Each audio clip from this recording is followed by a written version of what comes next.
Hey y'all folks, it's Tom, your frugal prepper. So I was at the Springfield Gun Show today and I picked up this brand new in the box Jennings Firearms J22. This is a really nice example of one. I've been looking for one for a while. I like to collect these little older, cheaper guns. These are not a gun that I would necessarily carry, but this one's still got its plastic bag. It's still got its original instruction manual right here. This is the model J22. It gives you like this little tiny diagram of the gun, right? And then it gives you a breakdown schematic of the gun, a parts list, and this is the entire manual right here. Isn't that crazy?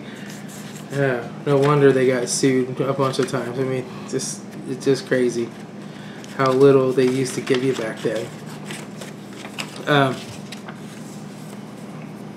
This is the sheet they give you with it. Pistol should not cock or feed a cartridge into the chamber with the safety on. Safes. However, the pistol will feed a cartridge into the chamber with in the safe position if previously left in the cocked position. So in other words, in order for it to chamber one in the round, you'd have to cock the gun, rack the slide, cock the gun, and then put it on safe and then feed in the round. Do not carry this or any other auto pistol with a cartridge in the chamber.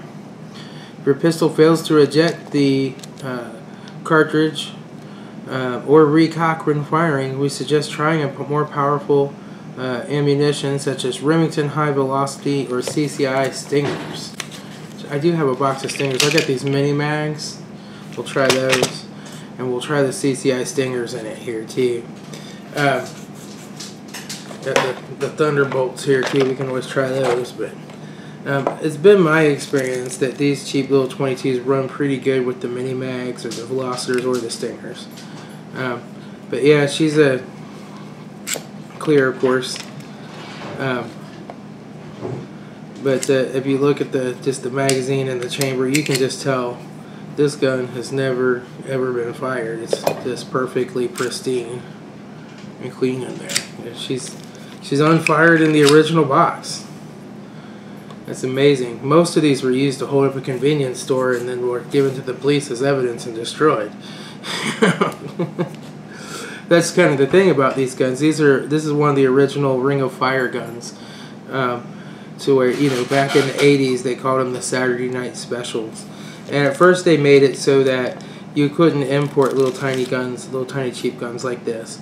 And then they started making them, these 5 different companies started making them in the United States. And Jennings was one of those companies. And Jennings, these were made in California, actually. And, they tried and tried, but since they're made in the United States, and it says right here, made in the United States with 100% American made parts. That's not there just to be proud of it. That's there because they wanted to make that clear to the ATF, I guess, because it was illegal to import anything on these little guns. But these were the $35, $40 gun back in the day. You could buy these and have a gun to help protect yourself or your family. Or you could be a criminal and buy 10 of them and go knock over convenience stores and throw away the evidence afterwards, But yeah, these were the little cheap Saturday Night Special guns. Jennings went out of business. His house got raided. He got caught with child pornography. He's currently still in prison. And then I don't know what company exactly kind of took him over, but yeah, there's always another company that makes these, Raven, Lorison, Cobra, right? And now I think it's Bearman, right? They get sued or in trouble and they go out of business, and somebody else, takes over the machine work, and they start making them up again.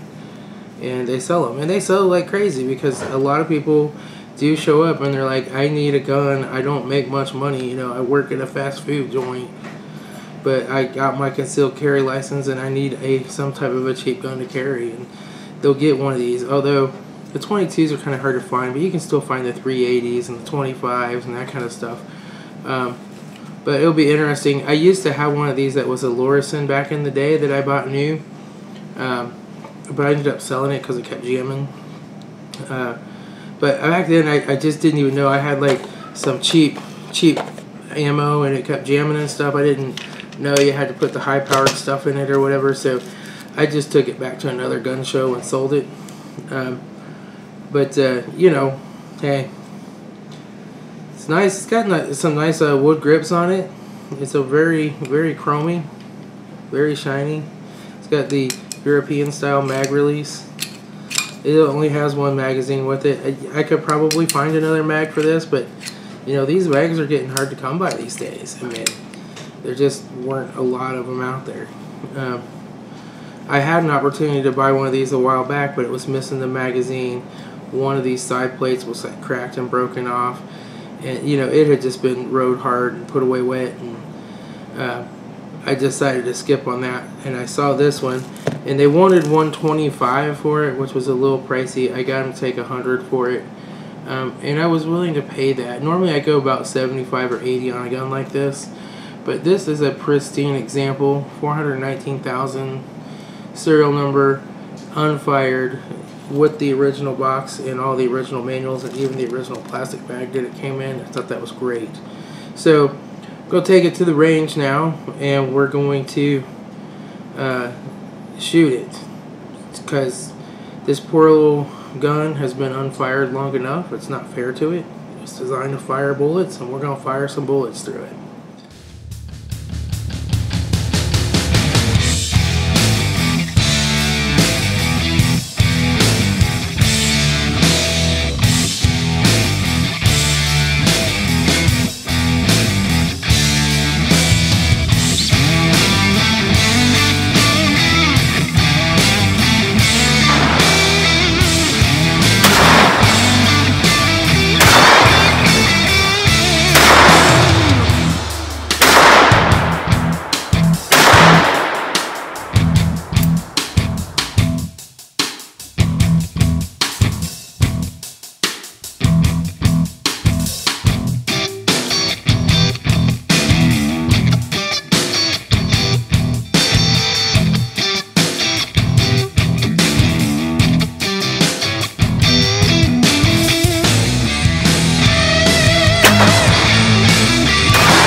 Alright, so as you saw there, she didn't do too bad. A few hiccups, but all the hiccups I had were with the cheap ammunition. So, well, in the stingers. So, the vast majority of the time I had a hiccup was with the Remington Thunderbolt bulk pack ammo. But the stingers are definitely a lot louder in this gun. But they had some malfunctions too where they wouldn't extract sometimes. And the mini mags though, every time I ran a mini mag through it, it ran flawless. It just didn't have any issues with hanging up. Now, every once in a while when you rack the slide on this guy, you gotta kind of bump it in the back to make sure it goes fully into battery. I had 2 times that did not go fully into battery. But that's just, you know, the nature of a cheap gun. But with the mini mags, then when I fired it every time, she went. And she fires. So I'll put it on safe here. And I don't want to dry fire this gun because I'm sure the firing pin slams right into the chamber. You break a firing pin on this, good luck finding one, right? I mean, there's no company in business to sell parts for this anymore. So now I just have to figure out how to clean it. I believe from before when I had my Lorison, you push forward on this little guy right here somehow, and that unlocks it. I think you push this forward and lift the slide up. So let's see.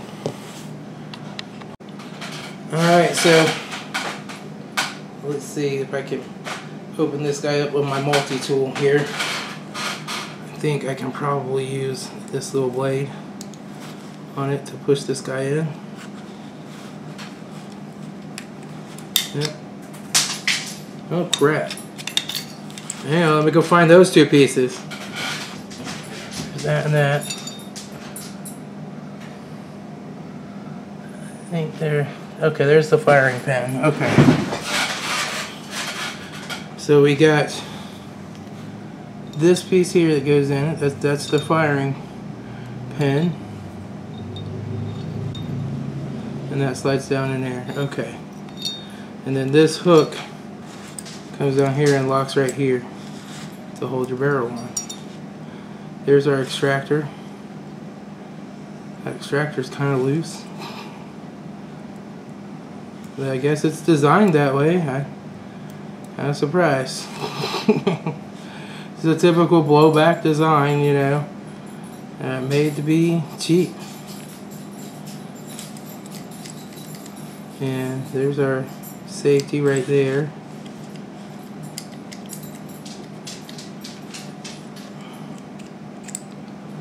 Okay, well, let's clean her up.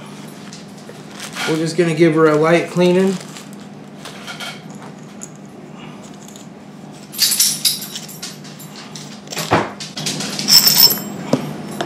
I usually just take a slightly bigger brush like this and kind of brush around in the mag well and stuff like that. So, now we'll take this one. This one will work. Put it on here. Put a little hoppies on there.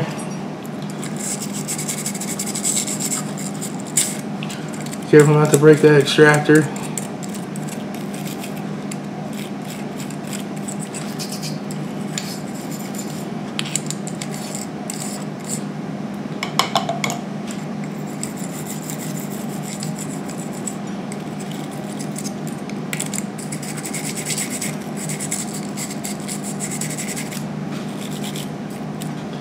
We'll let that soak. And then this guy, I think I'm going to actually clean out this firing pin area with this guy.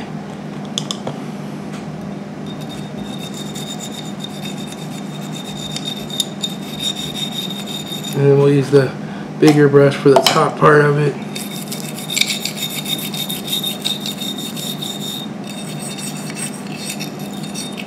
But you can see all the machine chattering marks down in there on the inside. So these things were made really cheap.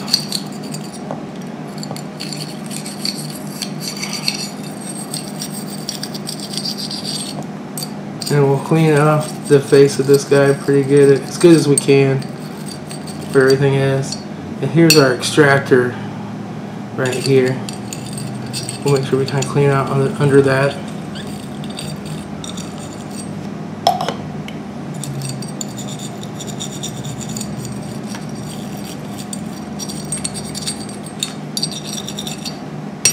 And now we'll clean our barrel. And really, I just need the brush itself to clean the barrel. I mean, I don't even really need anything more than that. Now, let's just hook it up to this. Give me a little something to pull with.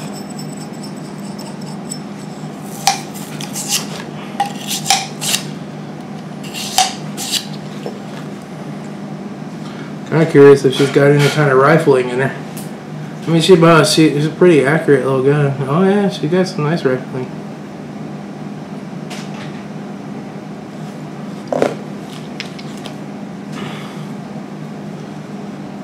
Yeah.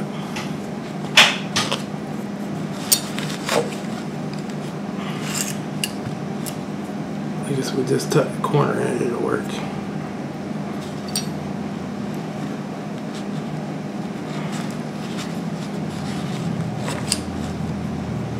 That's good. Now I'll just grab one of my bigger patches. I think I can find them. Actually, I'll just clean this off with the baby diaper.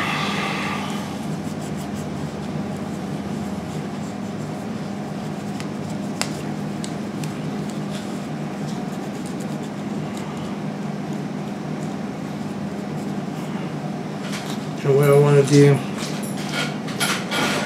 some bigger patches here for cleaning out the mag well and stuff.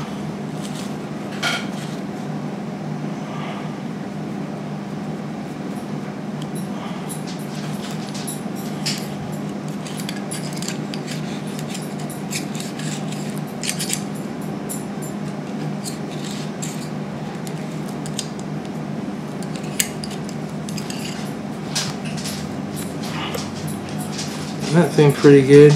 Now what I want to do is run a patch down the firing pin area. Clean that out real good.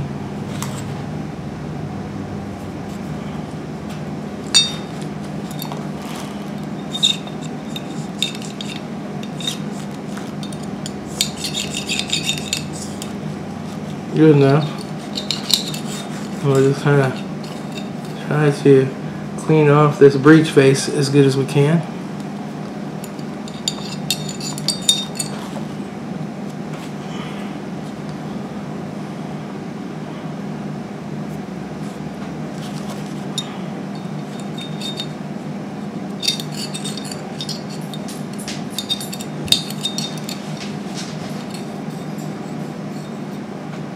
It's pretty good. We'll get the diaper, kind of clean this area out here.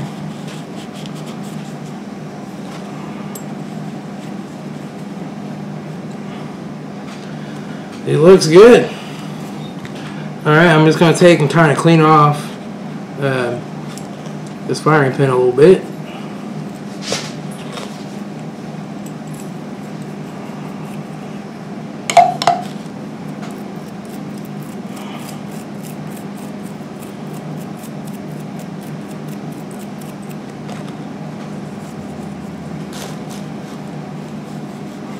Yeah, she does not have any type of a firing pin block connected to the trigger. So this would not be a gun that I would consider safe to carry with one in the chamber.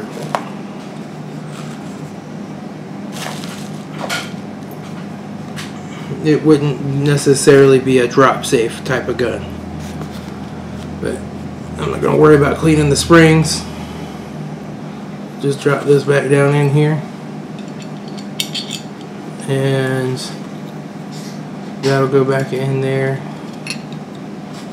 Now I gotta figure out what the heck this came off of. This is my safety and it came out. Oh boy.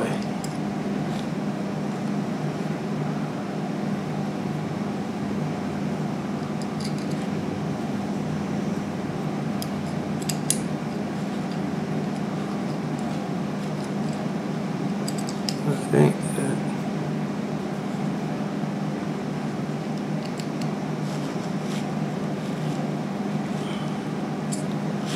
I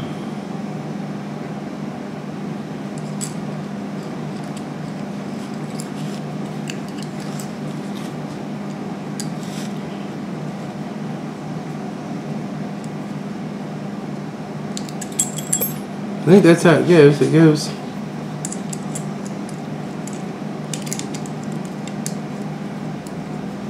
down here like so. There we go. Okay.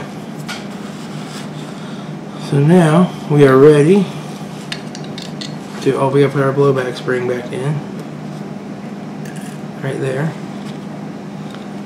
Now we should be ready to slide this back together. Maybe. Wow. Okay, let me. Okay, now we're ready to put this back in.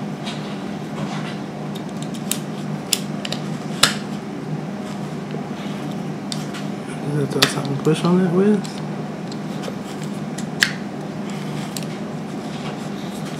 Let me push on it some more.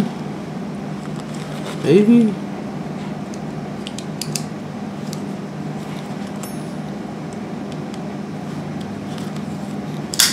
There it goes. Okay. So now she's on safe. She doesn't fire. She's on fire. She fires. Safe. Doesn't fire. Alright. So she's all cleaned up. Ready to go.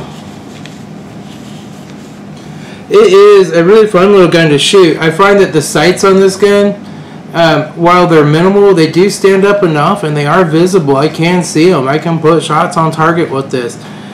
With it being a little heavier, the recoil on this gun is very, very manageable. I mean, it really doesn't have much recoil at all compared to like my 380. It just has nothing.